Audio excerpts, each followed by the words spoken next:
Mēģināsim iegūt kādas sakarības, kas ir sfēriskajiem spoguļiem raksturīgas. Un šim nolūkam apskatīsim šādu gadījumu. Mums ir šāds te ieliekts spogulis. Šeit ir priekšmets, sarkanais AB. Priekšmets mūsu gadījumā atrodas starp fokusu un optisko centru, bet tas nav šobrīd ļoti svarīgi. Bet pāris pieņēmumus tomēr izdarīsim. Pieņemsim, mūsu attēlā tas tā varbūt nav tik ļoti, bet pieņemsim, ka šis te priekšmets ir ļoti mazs salīdzinot ar fokusu attālumu un ka šis priekšmets arī ir tuvu galvenajai optiskajai asī. Un tagad paskatāmies. Mēs zinām, ka mēs parasti velkam divus starus. Vienu, kas iet paralēli galvenajai optiskajai asī, un šis te stars turpina savu gaitu caur fokusu, un otru staru mēs velkam caur fokusu, un tālāk paralēli galvenajai optiskajai asī. Ļoti precīzi, bet aptuveni var saprast. Tātad šeit ir otrs krītošais stars, un te viņš atstarojas. Un tad priekšmeta attēls veidojas kaut kur šeit. Un šo nosauksim par B prim, piedodiet, A prim, B prim. Ja mēs pieņemam, ka šis te attēls ir mazs salīdzinot ar fokusu attālumu, tad paskatāmies, šeit ir punktiņš P. Mēs varam arī tad teikt, ka šis te punkts P1 un šis punkts P2 patiesībā principā viņi sakrīt. Tas ir pie nosacījuma, ka attālums, kur atrodas priekšmets, ir salīdzinoši liels ar to spoguļa, vai varētu teikt tā priekšmeta izmērs ir salīdzinoši mazs ar fokusu attālumu. Tā. Bet, protams, mums viņš nav mazs, lai mēs vienkārši varētu konstruēt zīmējumus. Uzreiz apzīmēsim vēl pāris lielumus un nosauksim šo attālumu par mazo D. Tad nosauksim šo te punktu par L. Uzzīmēšu lielāku. L. Šeit ir punkts P, tas jau mums ir. Nosauksim šo punktu par punktu M. Šeit ir F, tas mums ir uzrakstīts. Tad mums vēl interesēs punkts, vēl pāris. Tātad caur F šādu te uzvilksim līniju. Un tad šo mazo attālumiņu nosauksim ar burtiņu X1.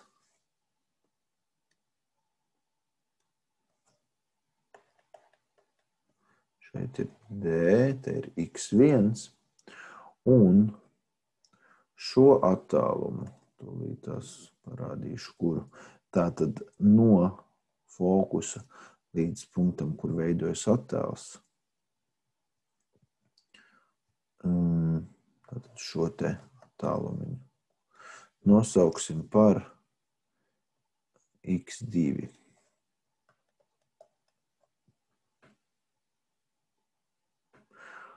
Nu, lūk.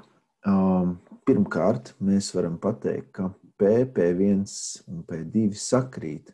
Līdz ar to mēs varam arī uzrakstīt, ka PF attālums, ja, no P līdz F ir tas pats, kas P1, F1, P1F.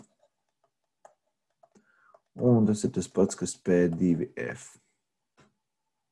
Un šo attālumu vienkārši sauksim par attālumu F. Un tālāk.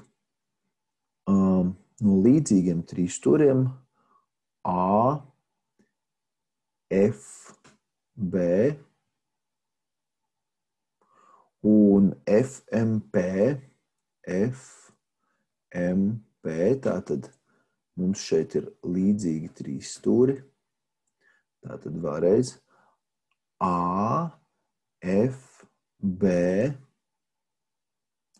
un F, M, P. Es ņemšu šo te P2 tagad konkrēti, ja? Bet mēs zinām, ka viņi sakrīt. Tātad mēs varam iegūt attiecības, ja? Tātad šis te AB pret MP2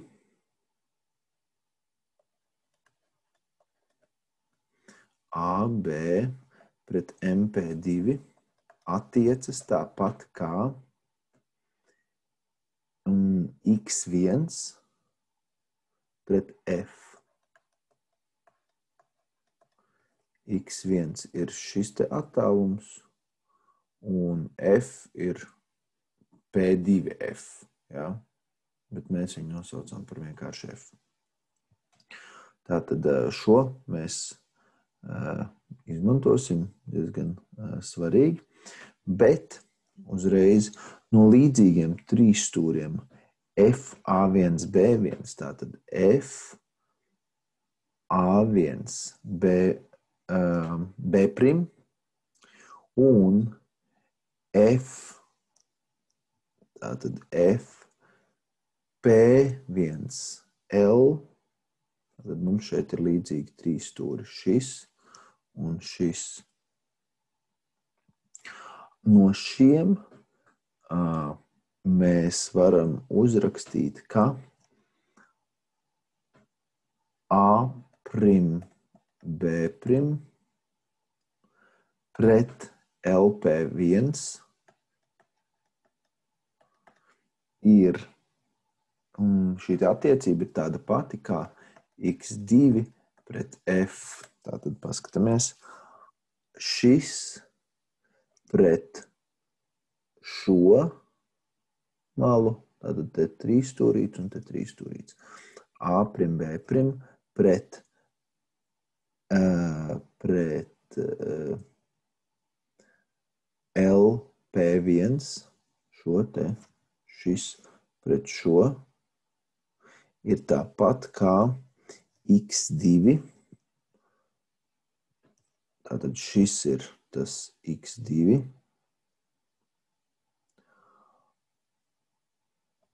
Jeb šis te attālums principā, ja? Tas ir vienalga. Tātad X2 pret F. Nu, tāpēc, ka P1F arī ir vienkārši F. Nu, lūk. Un tā kā LP1,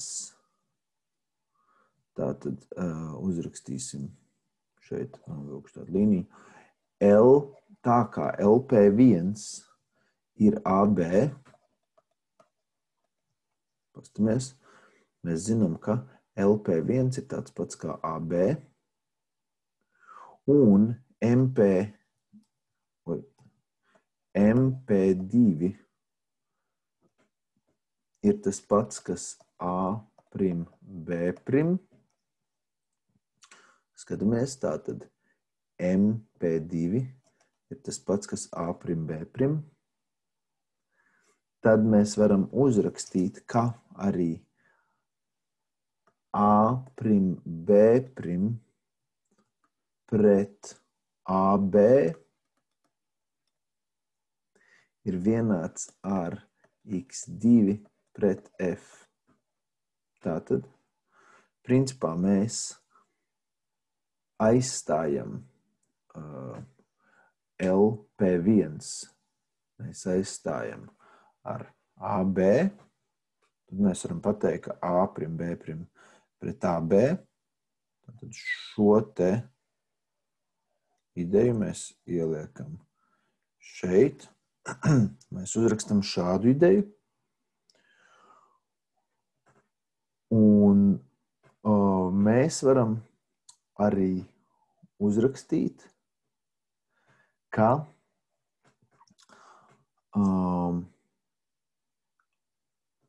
A' B' pret AB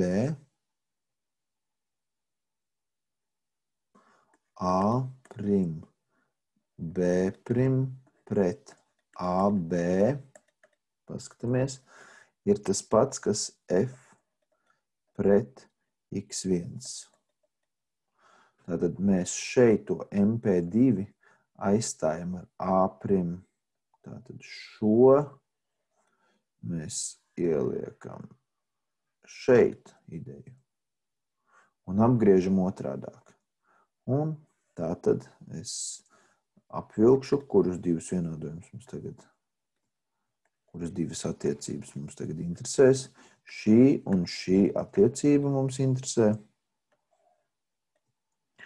Un, ja šis un šis ir vienādi, tātad A' B' pret AB, A' B' pret AB, tad mēs varam uzrakstīt, ka X2 pret F ir tas pats, kas F pret X1. Un pa diagonāli samainam tātad X1 aiznesam te pie X2 un F pa diagonāli aiznesam uz šejieni. Nu, vai arī mēs varam teikt tā vienkārši. Pareizinam abas puses ar X1 un pareizinam abas puses ar F. Un tas, ko mēs iegūsim, ka F kvadrātā ir X1 reiz X2. Jeb, X1 reiz X2 ir vienkārši F kvadrātā. Un šo sakarību mēs iegūstam aplūkojot tieši reālu attēlu ieliktā spogulī. Un, protams, mēs varētu arī apskatīt gadījumu, kad mēs iegūstam šķietamu attēlu, bet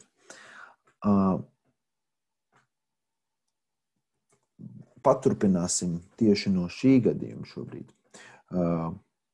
Tā kā spoguļa atoms F ir nemainīgs, ja, tātad F mums nemainās spogulim, ja, tad no šī te izriet diezgan daudz tādi svarīgi secinājumi par tieši attēlu atrašanos attēlu vietu, kur veidojas attēli. Ja? Tātad pirmkārt, cik reižu palielinās priekšmeta atoms X1 no fokusa, tik reižu samazinās attālums no fokusa. Tātad tik reižu, cik palielinās šis te X1, tik reižu samazinās X2, jo šis te reizinājums ir konstants. Un otrs svarīgs secinājums, ja priekšmets atrodas ieliektā sfēriskā spoguļa fokusā, tad attēla nav, jo tas nozīmē, ka X1 tiecas uz 0, tas nozīmē, ka X2 ir jātiecas uz bezgalību. Ja? Tātad, ja tas priekšmets atrodas fokusā, ja šis te atrodas fokusā, tad X1 ir 0, mums sanāktu, ka x2 ir jābūt bezgalīgi lielam. Tas nozīmē, ka principā attēls veidojas bezgalībā vai vienkārši attēla nav. Tad vēl secinājums ir tāds, ka ja priekšmeta attēls ir reāls un x1 ir vienāds ar f, tātad, ja x1 ir vienāds ar f, tas nozīmē, ka tas priekšmets atrodas šeit, optiskajā centrā. Tātad, ja x1 ir f, tad arī x2 ir vienāds ar f. Tātad, ja priekšmeta attēls ir reāls un priekšmeta projekcija atrodas optiskajā centrā, tad arī attēla projekcija atrodas optiskajā centrā. Ja priekšmeta, vēl viens tāds secinājums, ja? Mums vajadzētu uzzīmēt šo pašu situāciju, bet kur tiek iegūts šķietams attēls. Tad mēs varētu izdarīt vēl kādus secinājumus. Bet par šo situāciju, tad citreiz. Bet uzzīmēsim to vēlāk, bet tātad, ja priekšmeta attēls ir šķietams un priekšmets tuvojas fokusam, tātad tas x1 tiecas uz nulli, tad attēls no spoguļa arī attālinās bezgalīgi tālu. Un mēs iegūtu vienkārši to pašu ideju, ko mēs tikko jau apskatījām. Vienkārši šajā gadījumā mēs apskatījām, ka x1 ir tuvojas nullei, tātad tas priekšmets AB atrodas fokusā, ja? Tad x2 palielinās, un tieši tas pats notiktu, ja tas priekšmets AB atrastos otrā pusē fokusam un tuvotos uz fokusu, tātad būtu ļoti tuvu fokusam, tad arī attēls veidotos bezgalīgi tālu no spoguļa. Varētu teikt, ka neveidotos. Tā. Un tad par izliektiem spoguļiem nākamajā video. Bet īsumā tātad mazie secinājumi. Jāatcerās, ka fokus attālums ir konstants spogulim, un tā kā x1 reiz x2 ir f kvadrātā, tad mēs varam teikt, ka x1 reiz x2 arī ir konstants. Tātad, ja x1 palielinās, tad x2 samazinās. Un, ja x1, tātad, ja tas attēls, bet priekšmets ir fokusā, tātad, ja x1 ir 0, tad attēls veidojas bezgalīgi tālu. Un tas ir neatkarīgi no kuras puses tas priekšmets tiecas uz to fokusu. Un otrā daļa, ka ja x1 ir f, tad arī x2 ir f. Šīs ir svarīgākās sakarības spoguļos.